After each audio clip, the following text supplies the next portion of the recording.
બે શબ્દ આપણે ત્યાં બોલાય છે, તીર્થ અને ધામ. જ્યાં જળનું મહત્વ હોય એ તીર્થ, જ્યાં સ્થળનું મહત્વ હોય એ ધામ. વૃંદાવન ધામ, બદ્રી ધામ, કેદાર ધામ, રામેશ્વર ધામ, જગન્નાથપુરી ધામ. જ્યાં જળનું મહત્વ હોય એ તીર્થ. પુષ્કર તીર્થ, હરિદ્વાર, પ્રયાગરાજ તીર્થ, નારાયણ સરોવર તીર્થ. જે તારે એનું નામ તીર્થ. તરતી અનેન ઇતિ, જેનાથી તરાય, જે તારે એ તીર્થ. એ તીર્થોનો રાજા એટલે પ્રયાગ. પ્રયાગનો અર્થ થાય બે પ્રવાહનું જ્યાં મિલન થતું હોય, નદીની બે ધારા જ્યાં મળતી હોય એ પ્રયાગ. તમે ઉત્તરાખંડમાં જાઓ તો વિષ્ણુ પ્રયાગ, દેવ પ્રયાગ, કર્ણ પ્રયાગ, રુદ્ર પ્રયાગ, જ્યાં જ્યાં નદીની બે ધારાઓ મળે તે પ્રયાગ. પણ જ્યાં ત્રણ ધારાઓ મળી છે, ગંગા, યમુના અને સરસ્વતી, ત્રિવેણી સંગમ. એક તો તીર્થનું મહત્વ, તીર્થમાં પ્રયાગનું મહત્વ, પણ પ્રયાગમાં પણ જે રાજા છે પ્રયાગરાજ, એનું અત્યંત મહત્વ. કારણ કે ત્યાં ત્રણ ધારાઓ મળી છે, ગંગા, યમુના અને સરસ્વતી. આપમાંથી ઘણા બધાએ યાત્રા કરી પણ હશે તો જોયું હશે કે ત્યાં ગંગા અને યમુનાની ધારા પ્રત્યક્ષ છે, પણ ત્રીજી જે ધારા છે સરસ્વતીની, એ પ્રત્યક્ષ નથી, એ ગુપ્ત છે. એ દેખાતી નથી પણ એ છે. આપણા દર્શન શાસ્ત્ર અનુસાર જે દેખાય છે એ બધું છે એ માનવું એ પણ ભૂલ ભરેલું છે, અને જે દેખાતું નથી એ નથી એમ માનવું એ પણ ભૂલ ભરેલું છે. હવા દેખાતી નથી તો નથી.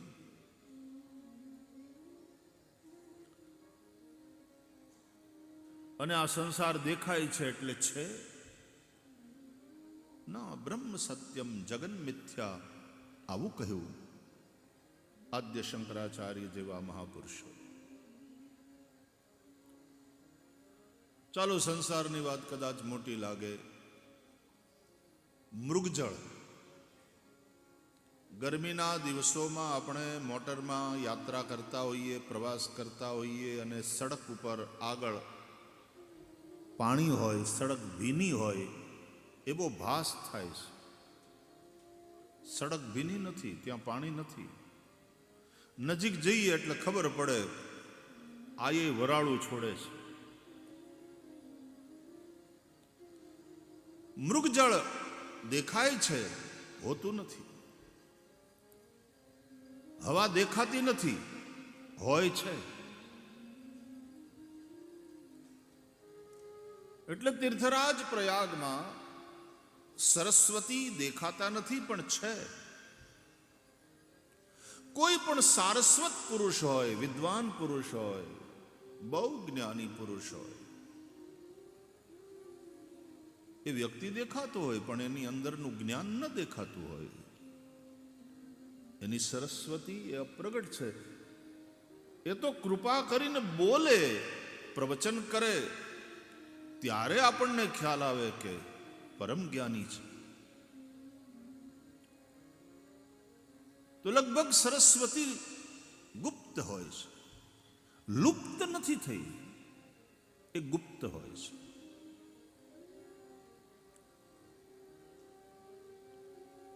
આ બહેનો ચોટલા વાળે એટલે કે વાળતી હતી, હજી ગામડામાં તો વાળતી હશે, લાંબા વાળ રાખે તો આ બહેનો આપણી માવડીઓ દીકરીઓ એ બધી ચોટલા જ્યારે વાળે ને ત્યારે લાંબા વાળને બરાબર આમ કાંસકો ફેરવી દાંતિયાથી સરખી રીતે ઓળી અને પછી એ પોતાના વાળને 3 ભાગમાં વહેંચે અને 3 ભાગમાં વહેંચીને પછી ચોટલો વાળે. એમાં 3 ધારા છે, 3 વેણી છે. પણ તમે એ ચોટલો જે વાળેલો હોય ને એને ધ્યાનથી જુઓ, એટલે કે જ્યાં તમારો જોવાનો અધિકાર હોય, પત્ની હોય, આપણી દીકરી હોય, આપણી બહેન હોય, એ ચોટલાને તમે ધ્યાનથી જુઓ તો એમાં લાગશે એવું કે આ 2 જ વેણી છે, એક આમ આવે છે, એક આમ આવે છે, એક આમ આવે છે, એક આમ આવે. દેખાશે માત્ર 2 પણ હકીકતમાં છે 3. એમ તીર્થરાજ પ્રયાગમાં ધારા દેખાશે 2 કે આ રહી ગંગા અને આ રહી યમુના, પણ હકીકતમાં છે 3.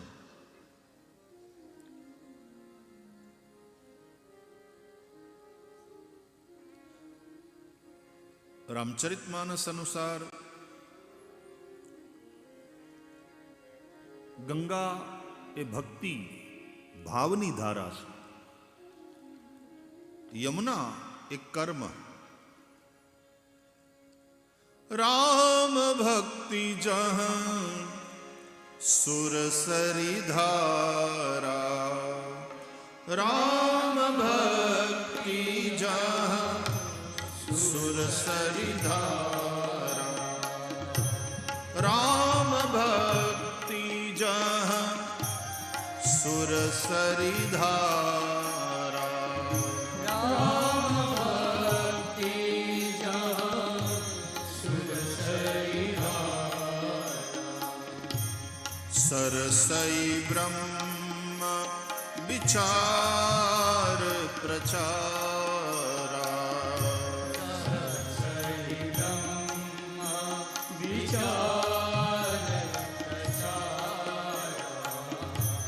વિધિ નિષેધમય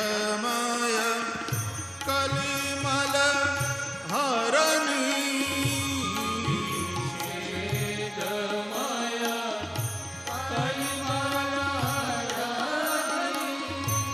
વિધિ નિષેધમય કલિમલ હરની,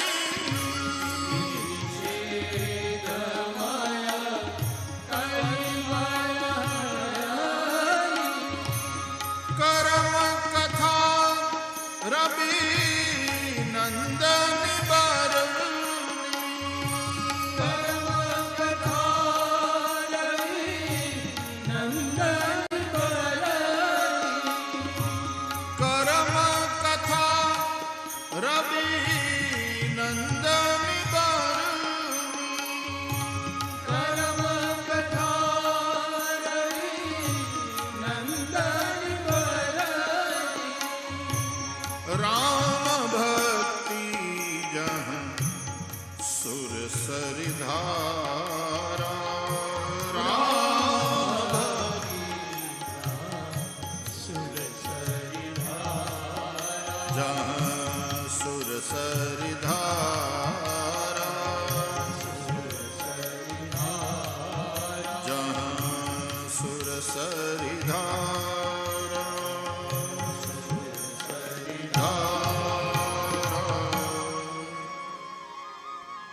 રામ ભક્તિ સુરસરી ગંગા એ ભક્તિનું ભાવનું પ્રતીક, સરસ્વતી એ જ્ઞાનનું પ્રતીક, સરસઈ બ્રહ્મ વિચાર પ્રચારા. અને રવિનંદની યમુનાજી સૂર્યનારાયણના પુત્રી છે, એ વિધિ નિષેધમય કલિમલહરની, વિધિ નિષેધમય. સેવા કેમ કરવી એ શ્રી યમુનાજીથી શીખવાનું હોય. સૂર્ય તનયા છે. કર્મ અને કર્માપ્યેકમ તસ્ય દેવસ્ય સેવા. કર્મ એક જ, નંદનંદન ભગવાન શ્રી કૃષ્ણની સેવા. તો કહેવાનો અર્થ યમુનાજી પ્રગટ છે મતલબ કર્મ પ્રગટ છે. ગંગાજી પ્રગટ છે, પ્રત્યક્ષ છે મતલબ ભાવ પ્રત્યક્ષ છે. ભાવને તમે છુપાવી ન શકો, કર્મને તમે છુપાવી ન શકો. પ્રેમ છુપે નહીં પીઠ દેખાયો. તમારા હોઠ નહીં બોલે તો તમારો ચહેરો બોલશે, તમારી આંખો બોલશે, પણ ભાવને તમે છુપાવી નહીં શકો. એમ કર્મ પણ પ્રગટ થઈને જ રહે. કર્મ છુપે ને ભભૂત લગાયો. ઘણા ખોટા કામ કરી, ખૂન કરી અને પછી ક્યાંક બીજા પ્રદેશમાં જતા રહીને સાધુ થઈ જાય તો એ પકડાઈ જાય ને એની ધરપકડ થાય. કર્મ નહીં છુપવું રહે. અને આવું કરનારાઓને કારણે પછી સાધુતાને પણ ધક્કો લાગતો હોય છે. એટલે હું કયા કરું કે રાવણ પણ સીતાજીનું હરણ સાધુના વેશે કરવા ગયો હતો, પણ સીતાજીનું હરણ કરતી વખતે એણે સાધુનો વેશ છોડી દીધેલો કે આ વેશમાં જો સીતાજીનું હરણ કરું તો પછી સાધુના વેશને કોઈ માનશે નહીં, એમાં ભરોસો રાખશે નહીં. રાવણે પણ એટલી મર્યાદા રાખી.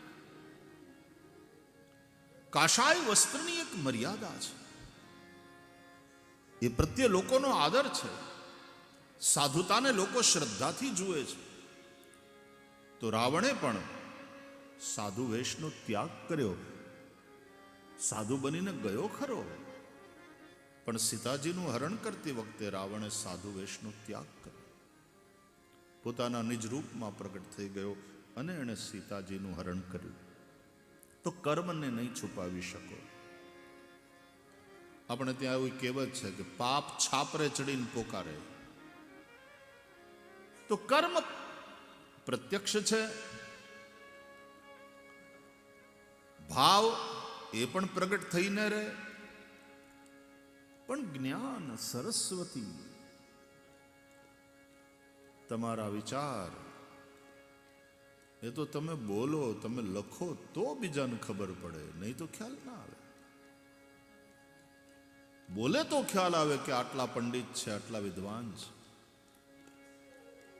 તો એ માણસ ન બોલતા હોય, એ મહાપુરુષ, એ વિદ્વાન ન બોલતા હોય, મૌન બેઠા હોય.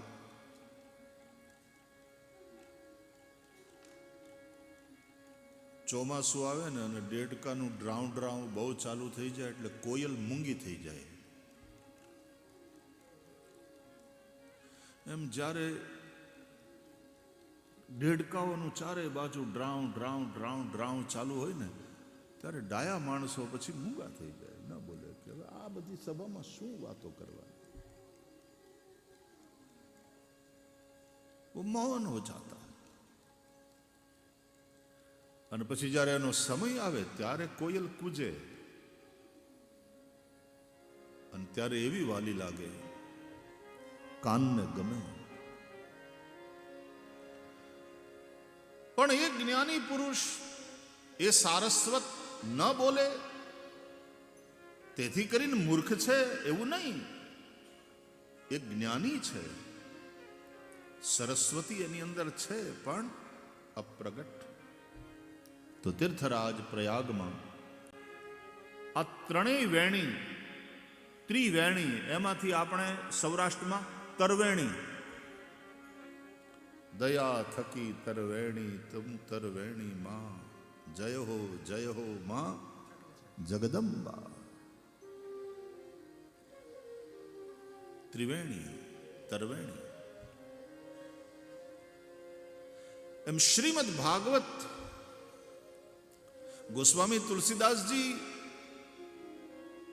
સંતોને જંગમ તીર્થરાજ પ્રયાગ કહે છે.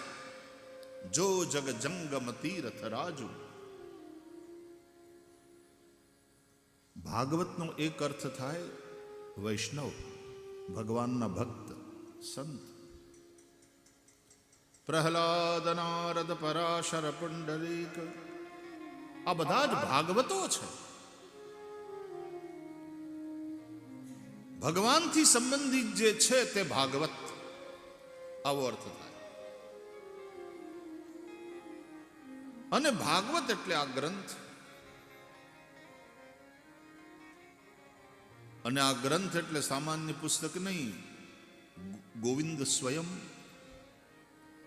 ભગવત અયમ, આ સ્વયં भगवान ही है. भगवान का ही वांग्मय स्वरूप है. अतः भागवत, આ ભાગવતજી છે ને એ તમે ગ્રંથના રૂપે, મહાપુરાણના રૂપે ને તમે લો તો એ પણ હાલતું ચાલતું પ્રયાગરાજ. જેમ પ્રયાગરાજમાં ગંગા, યમુના અને સરસ્વતી ત્રણેય નદીઓ, એમ શ્રીમદ ભાગવતનો પણ સંબંધ આ ત્રણેય નદીઓ સાથે છે. કેવી રીતે સમજાવું? સરસ્વતીના કિનારે બેસી અને વ્યાસજીએ ભાગવત લખ્યું. બ્રહ્મનદ્યામ સરસ્વત્યામ આશ્રમ પશ્ચિમે તટે શમ્યાપ્રાસ ઇતિ પ્રોક્ત ઋષિણામ સત્રવર્ધન, આવું લખ્યું છે. જે નદીને કિનારે બેસીને વ્યાસજી, નારદજીએ ચતુશ્લોકી ભાગવતનો ઉપદેશ કર્યો અને પછી પ્રેરણા કરી કે તમે હવે આનો વિસ્તાર કરો. તો સરસ્વતીના કિનારે બેસીને વ્યાસજીએ લખ્યું. સરસ્વતી શું છે? બોલે બ્રહ્મ નદી. બ્રહ્મ નદ્યામ સરસ્વત્યામ, એ બ્રહ્મ નદી સરસ્વતીના પશ્ચિમ કિનારે સ્થિત પોતાનો શમ્યાપ્રાસ નામનો આશ્રમ. તસ્મિન સ્વ આશ્રમે વ્યાસો બદરી શંડ મંડિતે. બદરિકાશ્રમ છે, ચારે બાજુ બોરડી, બોર, અને બોર ખાઈ ખાઈ ત્યાં તપસ્યા કરતા વ્યાસજીએ આ પુરાણોનું પ્રણયન કર્યું છે. તો સરસ્વતીના કિનારે આ પુરાણ લખાયું. પણ એમાં શું લખાયું કે યમુનાજીને કિનારે શ્રી વ્રજમાં પ્રભુની જે લીલા થઈ,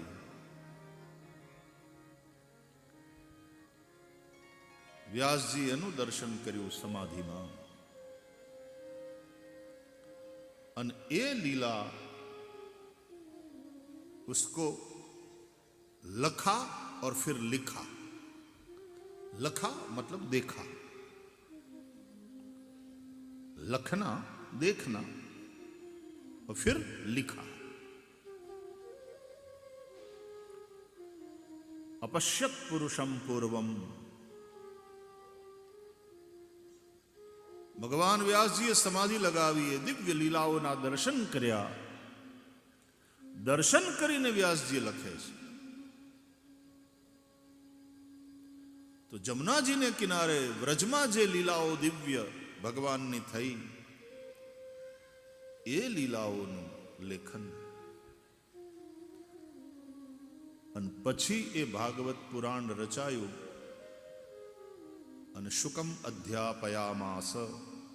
વ્યાસજીએ પોતાના પુત્ર શુકદેવને ભણાવ્યું અને શુકદેવે એ કથા પછી ગંગાને કાંઠે અનશન વ્રત લઈ બેઠેલા રાજા પરીક્ષિતને સંભળાવી. એટલે ગંગા સાથે પણ સંબંધ.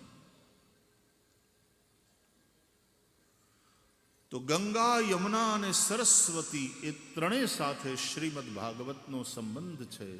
અને એ અર્થમાં શ્રીમદ ભાગવત એ જંગમ તીર્થરાજ પ્રયાગ છે. જે તારે એનું નામ તીર્થ. સાધુ સંતો એ પણ જંગમ તીર્થ છે, એ પણ તારનારા છે. એમનું દર્શન તારે,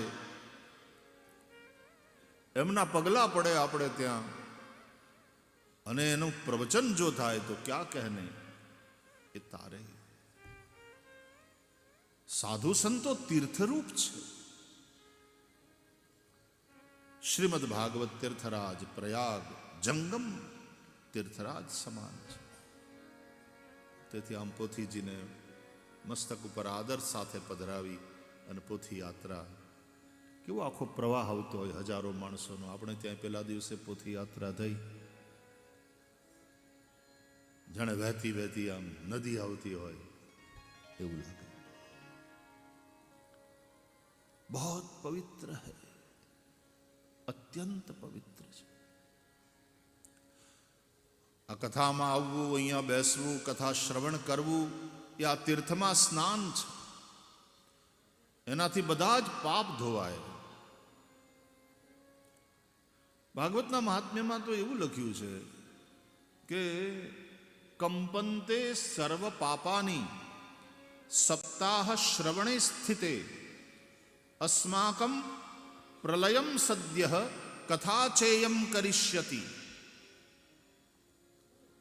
જંગલમાં સિંહની ત્રાડ સાંભળે ને મૃગલાઓ જેમ ભયભીત થઈ ઠેકી ઠેકી ભાગવા માંડે, એમ ભાગવત રૂપી સિંહની ગર્જના સાંભળી અને પાપ રૂપી મૃગલાઓ ઠેકી ઠેકીને ભાગવામાં, પાપ નીકળવા માંડે માણસની અંદરથી. જેમ જેમ તમે ડગલા ભરો આ બાજુ ભાગવતના કથા શ્રવણ માટે આવતા હો અને મંડપ તરફ જેમ જેમ ડગલા ભરો તેમ તેમ તમારી અંદરના પાપ ઠેકી ઠેકી અને જવા માંડે, ભાગવા માંડે. કેમ કે આ કથામાં જવાનું. હવે આપણું આવી બધું અસ્માકમ પ્રલયમ સદ્યઃ કથા જ તરતો તરત આ કથા મારી નાખશે, આપણને આપણો નાશ કરશે. કોઈને મરવાનું ગમે નહીં એટલે પછી પાપ વયા જાય, ભાગીને વયા જાય. પણ એ શું કરે ખબર? મંડપમાં ન આવે, એને ખબર છે મરશું. પણ ઘણી વાર પાપ એમ કહેતા હોય, તું જી આવ્યો 3.5 કલાક, જમીન આવ્યો, અમે બેઠા છીએ, વાટ જોઈએ તારી. એટલે કથા સાંભળીને પછી જમીન જેવા તમે નીકળો ને એટલે તમારા પાપ તમને ગોતી પાછા માથે સવાર થઈ જાય. એવું ન થાય એટલા માટે એ સાવ નષ્ટ થઈ જવા જોઈએ. માટે સ્નાન કરો. માત્ર આવો એમ નહીં, સાવધાનતયા શૃણુ, સાવધાની સાથે સાંભળો. હા, પછી મનન કરો. નહીં તો ન તથા મનનમ કૃતમ, શ્રવણમ તો કૃતમ સર્વૈ, શ્રવણ બધાએ કર્યું પણ ન તથા મનનમ કૃતમ, જો એ મનન ન થાય તો શ્રવણ મનન તો સ્નાન કર્યું છે આની અંદર ખરા અર્થમાં, પાપ નષ્ટ થાય. પાપનો નાશ એ શ્રીમદ ભાગવતનું પહેલું ફળ છે.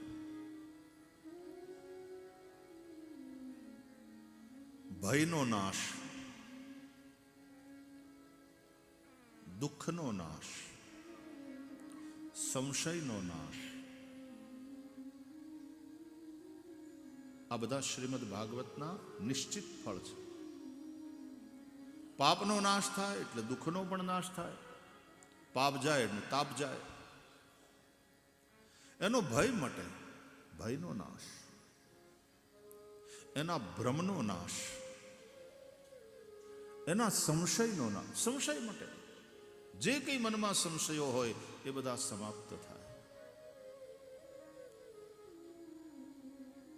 શ્રીમદ ભાગવત આ બધું મિટાવી દે છે. આવું દિવ્ય શ્રીમદ ભાગવત ભગવાન વેદ વ્યાસજીએ દેવર્ષિ નારદની પ્રેરણાથી આની રચના કરી. તો નારદજી પ્રેરક છે, ગઈકાલે આપણે ચર્ચા કરી. વ્યાસજી એના પોષક છે અને સુખદેવજી એના વિસ્તારક છે, કે અથવા તો એના ગાયક છે.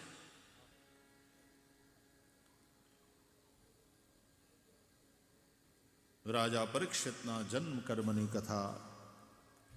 પરીક્ષિતોથ રાજર્ષે જન્મ કર્મ વિલાપનમ.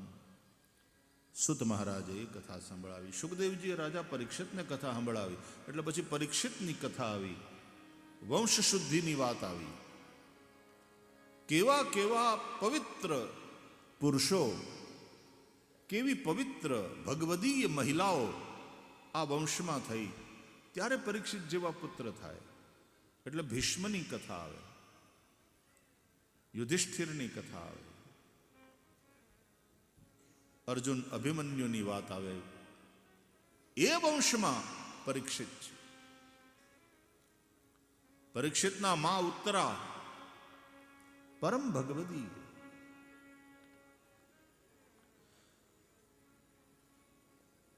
ઉત્તરાના સાસુ દ્રૌપદી એ પણ પરમ ભગવદી. એના સાસુ કુંતા એ પણ પરમ ભગવદી. આગળની પેઢીની આ બધી માતાજીઓ, બધી મહિલાઓ અને પૂર્વ પુરુષો એ બધા આવા મહાન હોય ત્યારે એના પુણ્ય થકી પરીક્ષિત જેવો ભગવદ ભક્ત પુત્ર કુળમાં થાય.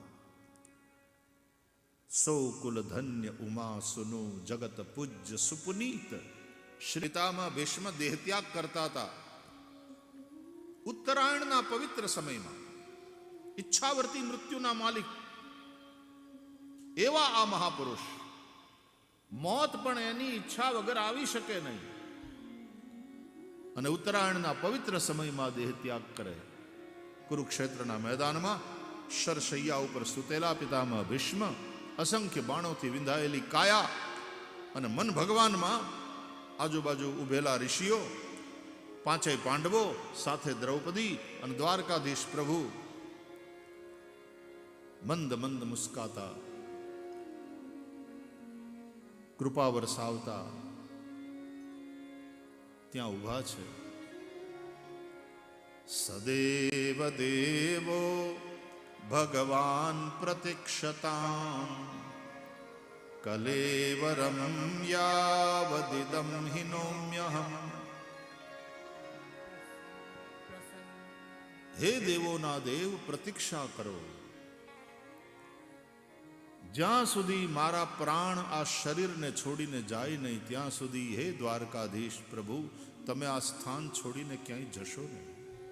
અહીંયા સુધી મેં તમારી પ્રતીક્ષા કરી, તમે પધાર્યા, મારી પ્રતીક્ષા પૂરી થઈ, હવે પ્રતીક્ષા કરવાનો વારો તમારો. યે યથા મામ પ્રપદ્યન્તે તાંસ તથૈવ ભજામ્યહમ.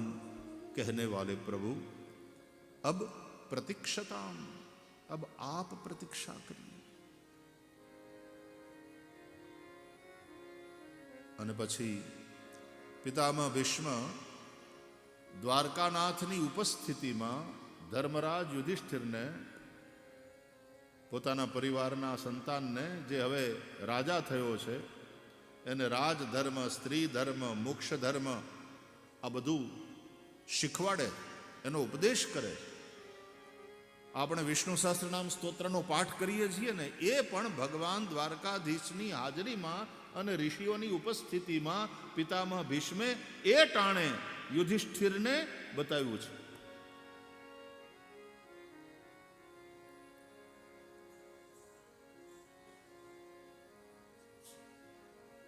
કો ધર્મ સર્વધર્માણામ ધર્મોધિકતમો મતઃ યદ ભક્ત્યા પુંડરીકાક્ષમ સ્તવૈરર્ચેન્નર સદા. પૂછ્યું જ્યારે યુધિષ્ઠિરે કે મનુષ્યના બધા ધર્મમાં કયો ધર્મ શ્રેષ્ઠ, એનું શ્રેષ્ઠ કર્તવ્ય શું? અને પછી પિતામહ ભીષ્મ કહે છે કે આ 1000 નામ જે છે ને ભગવાનના, એનાથી ભગવાનનું નિત્ય સ્તવન કરવું.